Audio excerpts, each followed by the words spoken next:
up. And for the most part, it's always me, but Matt is starting in the next couple of weeks, helping out on the weekends and kind of filling in those gaps when I'm not here. Still very unlikely that you'll get your bike back. Yeah, 1 second. So the things that you can do at home is just making sure everything is in working order. Even if you can't get to us, as Jake alluded to earlier, definitely bring it in to a shop earlier than later. You bring it in 2-3 weeks before, that's plenty of time to bring it in the week of. Depends on what kind of race it is. If it's lake to lake, we almost always get slammed right before. So if you're bringing it to us, I try to get through everything as quickly as possible, but there's still that limitation of being a smaller shop. Even larger shops, they get scheduled out too. I know in Cycle right now, they were backed up and they were scheduled out 3.5 weeks to get your bike back. So we try to have a quicker turnaround than that, but prior to race stuff, it's always going to be a bit trickier. So the first few things to do, this is my personal bike and is a prime example right now of a bike that is functional, but it's not the fastest because it's been neglected since I mostly race mountain bikes these days. So it's slightly dirty. The best thing you can do for yourself is clean your bike. That is the #1 thing. A clean bike is a fast bike. Clean bikes, you can see things that you can't with dirty. If it's something amiss with it, you fell on it, something doesn't feel right, but it's dirty, so you don't know. Clean it off, you can see those brakes in it somewhere. Something's not right with it. This is a newer bike, so internally routed cables. Older ones, cables are on the outside. You can do things like just feel it. If it's nice and slick, cable's probably in good shape.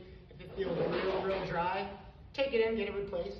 These are all things that definitely at home, it'd be hard to do, replacing chains, looking at bearings, all that sort of stuff. But at home, the things you can do, check your tires. I see that one a lot. I see a lot of people riding on old tires, 10 years old. They might seem fine, but if you look closely, you'll see a lot of dry cracking in it.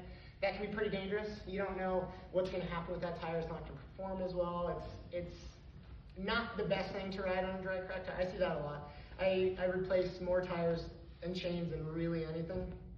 That's just like your car, preventative maintenance is going to make it last longer. You don't drive your car 100,000 miles without replacing the oil, or drive on ball tires. Some people do, but the next thing to do, always check your chain. My chain right now is currently not in the best shape. Like I said, I don't ride it a ton.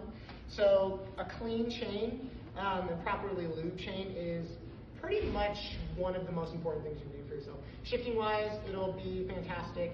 Longevity, chains typically, it depends on how well you take care of it, what type of riding you're doing. Mountain bike chain, a lot harder, not as long of a life. Road chain, if it's kept clean, you can get 3,000 to 4,000 miles out of it if you take care of it.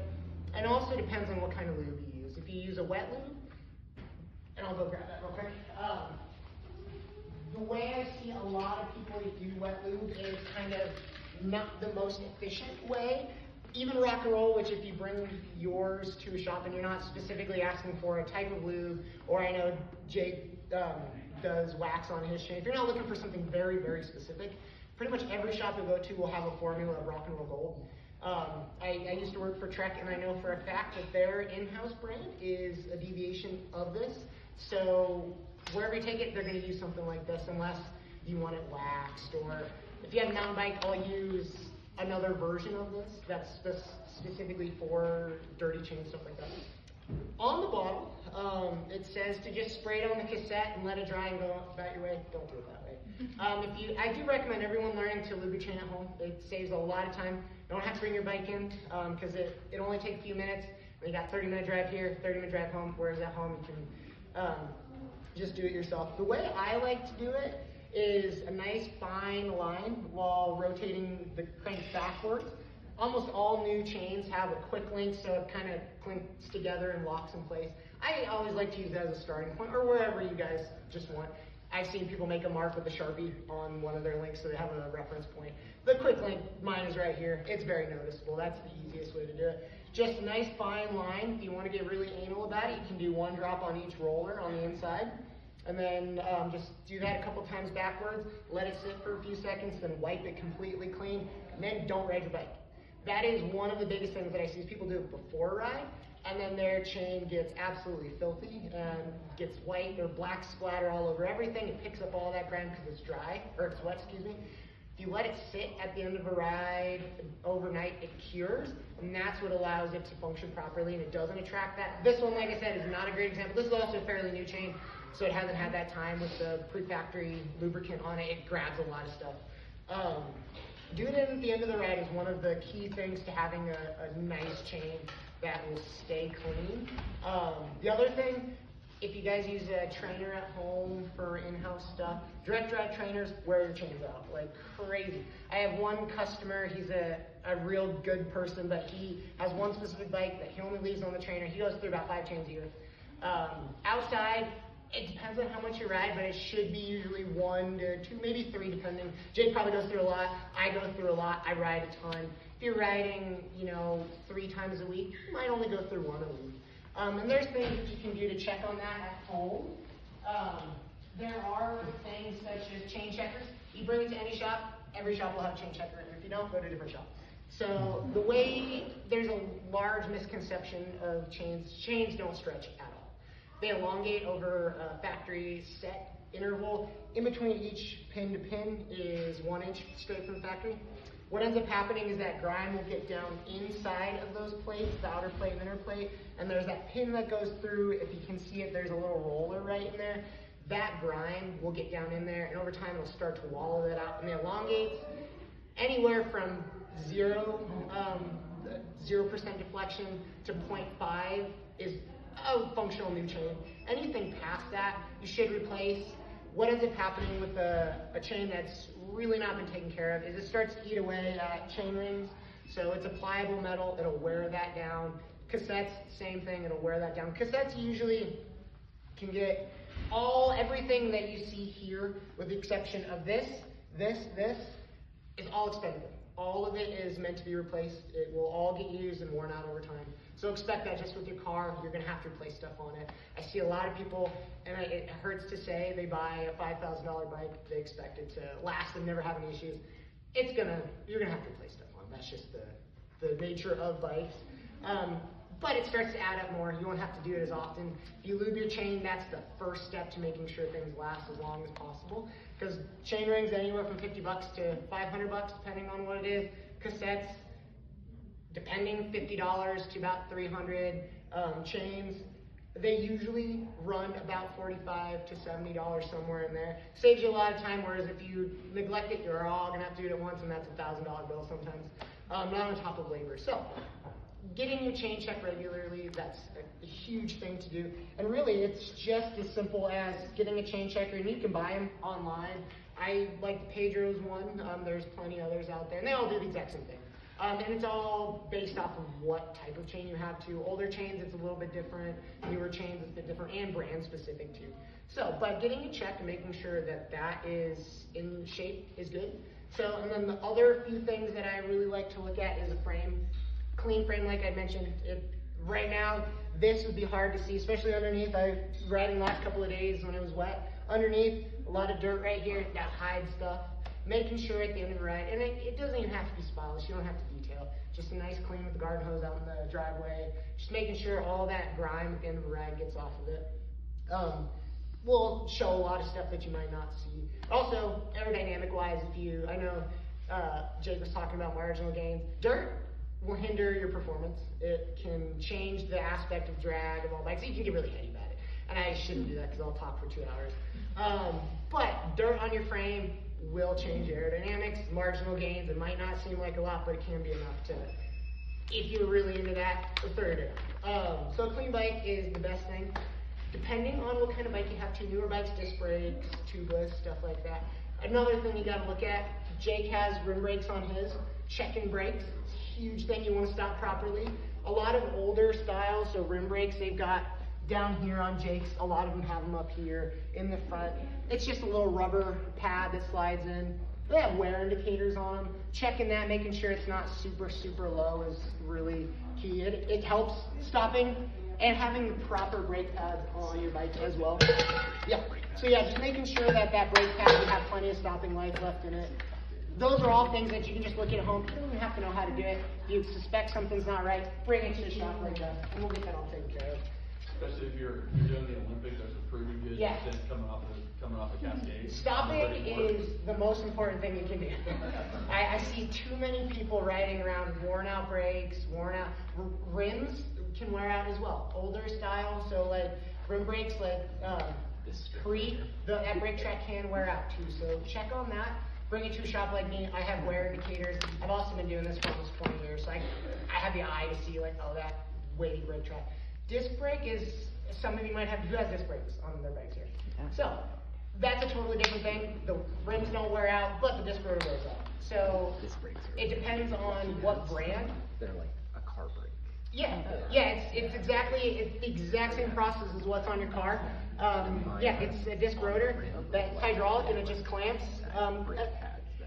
It's effectively the same idea, just hydraulic and a much smaller area. A rim brake bike is actually, in theory, a disc brake, but it's just been condensed a little bit more. So the few things with disc brake bikes is making sure that you don't have mushy brakes. If you need it bled, air can get into it. It depends on what type of system. Shimano, which I have, likes to use hydraulic fluid that's mineral oil. Some brands like to use DOT fluid, which would be the same on your car, so DOT 5.1, same in the automotive industry. SRAM likes using that. Nice pull stop. If it feels mushy, that probably needs to be bled. If it stops real nice and sharp, that's good to go. The other thing to check there is your brake pads. Those are pretty easy to see in there. So if it gets worn down, mine are brand new, so it'd be hard to show you, but they'll wear out just like any brake pad. So check in on that, and it can just be looking down at it, and if you see it's real thin, get them replaced. Same with brake rotors. Brake rotors wear out too. You don't have, I assume probably not everyone has digital calipers at home to check on that, but they do have a minimum thickness before they get really unsafe to ride on. Checking for just heat scoring on them as well for disc brakes is a really big thing. I see a lot of people, especially newer people that get disc brake bikes, it's the same principle as dragging your brakes to the mountains in a car. They'll heat up, you'll get brake fade, you won't stop as proper. And I see that a lot. Checking for that discoloration. If you see non-silver, if you see any sort of like bronze color, that's a key. Get those rotors replaced. You can do stuff at home to make it last for a ride. Preventative, keep yourself safe, just go and get it replaced. And it's going to cost money. Get it replaced, save yourself an accident or any sort of hassle like that. And then lastly, stuff that I see a lot is just going back to worn tires too. A lot of brands these days, these are brand new tires, so there should be a wear indicator. Continental, if you have Continentals, they all have little molded in divots in them that you can see if you don't see any divots anywhere, if you have a Continental, a few other brands have them as well, but since I've got Continental here, if you don't see that divot anywhere in your bike, get a new tire probably. They wear out just the same. So, and then lastly, with rim brake bikes like Jake's, most people will run tubes. There's a lot of people that still run tubes. I bet most people still run tubes unless you went tubeless setup. Tubeless is a huge option for a lot of people, and I'm seeing that a lot more. If you have a bike that can go tubeless, definitely set it up. It's a different process, but especially for triathlons, I really recommend them because if you get a flat, unless you're very adept at changing them, if you get a flat, it can take 5-10 minutes, maybe even more if I'm not out on course, you don't do it regularly. That's a big chunk of your race. Tubeless, it doesn't have a tube in it, it seats itself, and then it's got a sealant inside, so if you get a puncture, it seals that off and it allows the air to not escape. Not all of them will seal. That I always recommend carrying a tube. Definitely do that, just in an off chance you get a slice somewhere, it doesn't like to reseat. You can get on your day. With tubeless, that sealant might lose some PSI, it might feel squishy, but you probably won't have to stop. And that leads me to the last part of that, checking your sealant and knowing the last time you replaced that sealant or topped it off. Sealant dries out in Colorado really quick. If you're on the East Coast in Florida where it's super humid, it lasts a bit longer. Here in Colorado, you get about 3 to 4 months before that dries out, and then it doesn't work as proper. So knowing if you go tubeless, last interval that you had, I like to write it on my own bottle. Just this last time I checked it off on this bike. Who knows what kind of tires they use? Do you have tubeless? Yeah, tubeless. Who has tubeless? Okay, yeah. I like to, if you bring it to me, I'll always ask what kind of sealant you use. There's a vast majority of types of sealant out there. There's tons. using the same brand will always be beneficial. You can mix and match. It's not ideal. If you use orange seal, orange seal. If you use stands, just straight across the board. Yeah, just knowing the last time you had your bike looked at too. Like I said, just preventative maintenance and making sure everything is where it should be and you're ahead of the schedule makes your day a lot more fun. You show up on a broken bike, it's not going to be, and you don't have to know how to do it on the spot sort of thing. But bringing it in, at home cleaning, making sure everything is shifting properly, braking properly. It's all stuff you can do at home, and then bring it in for stuff you don't know. That's my biggest piece of advice. So. Oh, lastly, torque wrench too. If you guys have a torque wrench at home, you can get cheap ones on Amazon. I do recommend them. I see a lot of people, bolts barely tightened on it, saddles slipping, bars slipping, stuff not right. Just making sure all your bolts are tightened to if you have a carbon fiber bike, everything on it is going to have some sort of where it should be tightened to that. And unless the manufacturer did something wrong, you're going to have a good day. So, oh, and batteries too. I have a power meter on here. If you do have power meters, making sure things are charged. If you have a Di2 bike, which is electronic shifting like Jake, make sure that battery is charged. I've seen a lot of people show up day of and their battery's dead, and then they're stuck in reserve gear and it's not going to be fun. So just make sure things are charged and batteries replaced is, yeah, pretty straightforward preventive maintenance. Just cleaning it, visually inspecting, bringing it to your shop if you don't know what's going on. Early the better, and then you'll have a good day. So, who has